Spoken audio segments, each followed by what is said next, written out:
अब income tax विभाग आपके इनक्रिप्टेड व्हाट्सएप मैसेज, चैट और दूसरे डिजिटल डेटा देख पाएगा। फाइनेंस बिल 2025 के फ्रेमवर्क में टैक्स ऑफिसर को अगर लगता है कि कोई अपना टैक्सेबल इनकम या क्रिप्टो करेंसी होल्डिंग छिपा रहा है तो वो आपके डिजिटल रिकॉर्ड्स एक्सेस कर पाएंगे। पुराने इनकम टैक्स एक्ट में डिजिटल रिकॉर्ड लेने के कोई कानूनी आधार नहीं थे।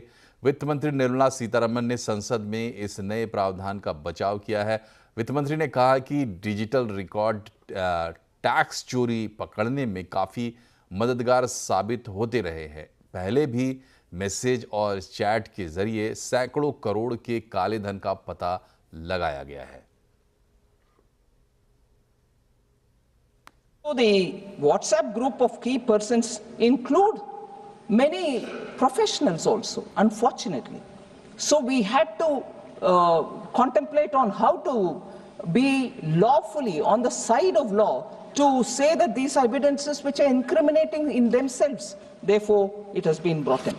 I can also give one more, which is evidences have been found with the help of Google Map History. So in the case of Google Map History, sir, found on the phone was used to determine the frequented locations of individuals who enabled location history. This enabled detection of hideouts where cash and unaccounted transactions are kept, and that also came of help.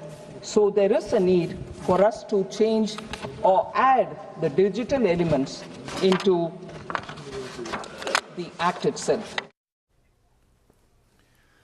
तो ये जो नया provision किया गया है इसका क्या असर होगा और जो लोग इससे जुड़े हुए हैं सीधे तौर पर स्टेक होल्डर्स, उनकी क्या राय है, जानने के लिए चलते हैं हमारे साथ केसीसी ग्रुप के फाउंडर शरद कोहली साहब जुड़े हुए हैं, हमारे टैक्स एक्सपर्ट। कोहली साहब, बहुत बहुत स्वागत है आपका। जरा क्लाइंट्स के नज़रिए से देख के बताइए कि इस पर रिएक्शन क्या होगा। मुझे लगता है मनोज के जो लोग व्हाट्सएप चैट के जरिए ऐसी बातें करते हैं, उनको लगता है कि व्हाट्सएप भला कौन पकड़ पाएगा, व्हाट्सएप एनक्रिप्टेड है, या वो कोई सोशल मीडिया हैंडल अपना यूज करते हैं, वहां से कम्युनिकेट करते हैं। सब सोशल मीडिया हैंडल्स पे कम्युनिकेशन की सुविधा भी है, उसको आप मैसेजिंग के लिए यूज कर सकते हैं। तो मुझे लगता है वर्चुअल डिजिटल स्पेसेस नाम से ये बिल में प्रावधान लाया गया है कि अब सरकार को जरा भी कहीं शक होता है, इन्वेस्टिगेशन करनी है, तो आपके सोशल मीडिया हैंडल्स पे, व्हाट्सएप भी सोशल मीडिया में ही आता है, तो उन हैंडल्स पे सरकार जा सकती है, उसको खोल सकती है, उसका कोड ले सकती है, उसका एन्क्रिप्शन खोल सकती है। तो जो लोग व्हाट्सएप के माध्यम से कम्युनिकेट करते हैं कुछ इस प्रकार का कंटेंट जो कि अनअकाउंटेड मनी के बारे में है, सरकार ने अभी 200-250 करोड़ का क्रिप्टो एसेट्स की जो ट्रांजैक्शंस थी वो व्हाट्सएप के जरिए पकड़ी। तो मुझे लग रहा है कि लोग इसको बिल्कुल ये ना समझें कि ये एक बड़ा अच्छा मेथड है सरकार से आंख बचाने का या टैक्स की चोरी का, बिल्कुल भी नहीं है। अब सरकार 2025 का ये जो बिल पास हुआ है उसमें साफ तौर से लिखा हुआ है कि वर्चुअल डिजिटल स्पेसेस में सरकार को पूरी राइट होगी। आप अपना राइट टू प्राइवेसी नहीं लगा सकते हैं कि साहब ये तो मेरा प्राइवेट मामला है, आप मेरी इंस्टाग्राम का हैंडल क्यों देख रहे हैं, आप मेरा फेसबुक का क्यों देख रहे हैं, आप मेरा लिंक्डइन का क्यों देख रहे हैं, या कुछ भी व्हाट्सएप क्यों देख रहे हैं। सरकार को पूरा अधिकार होगा, और अगर कहीं से खासकर अगर शिकायत आती है, शक होता है। और एक बहुत इंपॉर्टेंट अभी बात जो वित्त मंत्री भी बोल रही थी कि गूगल मैप्स का भी सहारा लिया जाएगा। तो मतलब आप कहाँ विजिट करते हैं, कहाँ कहाँ जाते हैं, आपकी लोकेशन ट्रैक करती है, आपका मोबाइल फोन बकायदा आपके पीछे पीछे चलता है। तो आपकी गूगल लोकेशन से आप कहाँ जा रहे हैं, कोई ऐसा हाइड आउट है, आपने कहीं ऐसा सामान अनअकाउंटेड मनी रखा है, उसको भी सरकार अब अपने कब्जे में ले सकती है। उसमें बड़ा भारी भरकम टैक्स लगता है। मैं बता दूं, अगर अनअकाउंटेड टैक्स मिलता है, पैसा मिलता है, तो इसमें 60 से 80-85% तक का टैक्स लगता है। तो वो लोग सतर्क हो जाएं, जो लोग इन सोशल मीडिया हैंडल्स के माध्यम से टैक्स की चोरी की कम्युनिकेशन करते हैं, अनअकाउंटेड मनी की कम्युनिकेशन करते हैं, उनके लिए बिल्कुल सावधानी वाली खबर है। और सरकार को अब कहीं ज्यादा पावर्स हैं आपके सोशल मीडिया हैंडल्स में जाने की। कोहली साहब, इसमें साथ साथ जुड़ा हुआ एक सवाल ये भी है कि जो आपने चर्चा में लाया भी कि प्राइवेसी का मसला इसमें जुड़ा हुआ है, और पहले से सरकार का आप कहें तो एक तरीके से जंग चल रही है जो ये सोशल मीडिया प्लेटफॉर्म्स है। खास करके व्हाट्सएप ने तो ये कह दिया कि अगर उनको इनक्रिप्शन हटाना पड़ेगा तो वो व्हाट्सएप बंद करेंगे भारत में। इस तरीके के स्टेटमेंट भी आए थे कोर्ट में। तो ये मसला थोड़ा कानूनी भी उलझेगा, ऐसा लगता है?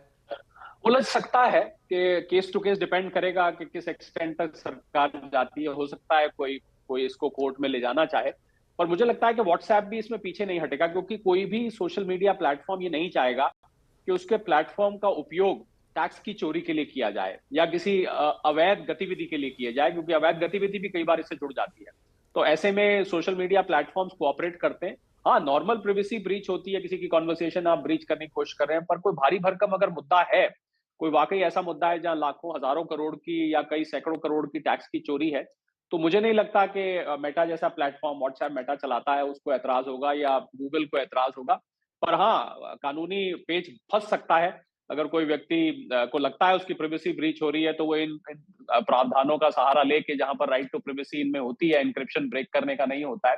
एप्पल का सुनने में आया था कि एप्पल ने कुछ लोगों के फोन खोल दिए थे, जो कि फोन कोड से बंद होता है, पर जब दिक्कत हुई, जब कोई क्रिमिनल एक्टिविटी डिटेक्ट हुई, तो एप्पल ने उसमें मदद करी उसको खोलने में। तो मुझे लगता है कि प्लेटफॉर्म क्रिमिनल एक्टिविटी में कभी भी साथ नहीं देगा, अवैध गतिविधि में साथ नहीं देगा, तो लोगों को सतर्क हो जाना चाहिए।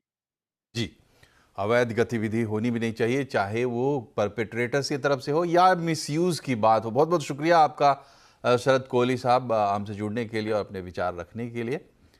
तो अब बढ़ते हैं खबरों में आगे, और आज कैबिनेट से बड़े बड़े फैसले हुए हैं। कैबिनेट की बैठक में पीएलआई स्कीम को लेकर एक बड़ा फैसला हुआ है। इसके अलावा केंद्रीय कर्मचारियों का महंगाई भत्ता बढ़ाया गया है। ज़्यादा जानकारी दे रहे हैं हमारे संवाददाता असीम मनचंदा। देखिए, सबसे पहले तो सरकार ने इलेक्ट्रॉनिक कंपोनेंट पीएलआई स्कीम को हरी झंडी दे दी। कुल 22,919 करोड़ रुपए की ये स्कीम है और इस स्कीम के जरिए भारत में इलेक्ट्रॉनिक मैन्युफैक्चरिंग को बढ़ावा दिया जाएगा। खासतौर पे की पीसीबी मॉड्यूल, कैमरा मॉड्यूल्स के साथ साथ बाकी जितने भी कंपोनेंट्स बनते हैं उनको भारत में ही बनाने में ही भारत सरकार आगे करेगी। अभी मैं बता दूं कि भारत में करीबन 40 से 50 बिलियन डॉलर के आसपास का प्रोडक्शन होता है, लेकिन सरकार का इरादा है कि 2030 तक इसको बढ़ा करके 100 बिलियन डॉलर के आसपास का कर दिया जाए। तो उसी की दिशा में ये काम सरकार कर रही है। तो सरकार के मुताबिक इससे इस पूरे सेक्टर के अंदर करीबन 60,000 करोड़ रुपए का नया निवेश आएगा और 4.5 लाख करोड़ रुपए के आसपास का आने वाले 5 दिनों के अंदर जो इलेक्ट्रॉनिक कंपोनेंट की मैन्युफैक्चरिंग होगी, तो उसी को ध्यान में रखते हुए इस स्कीम को हरी झंडी दी गई है। इतना ही नहीं, कैबिनेट ने जो केंद्रीय कर्मचारी है उनको भी तोहफा दिया, उनका डीए 2% बढ़ाने को हरी झंडी दे दी है। इसके साथ साथ न्यूट्रेंट बेस्ड सब्सिडी को भी हरी झंडी दी गई है। करीबन 37,500 करोड़ रुपए के आसपास की एनबीएस सब्सिडी दी गई है, जो कि खरीफ फसलों में किसानों के काम आएगी और उनको फर्टिलाइजर खरीदने पर कोई भी नया बोझ उनके ऊपर नहीं पड़ेगा। और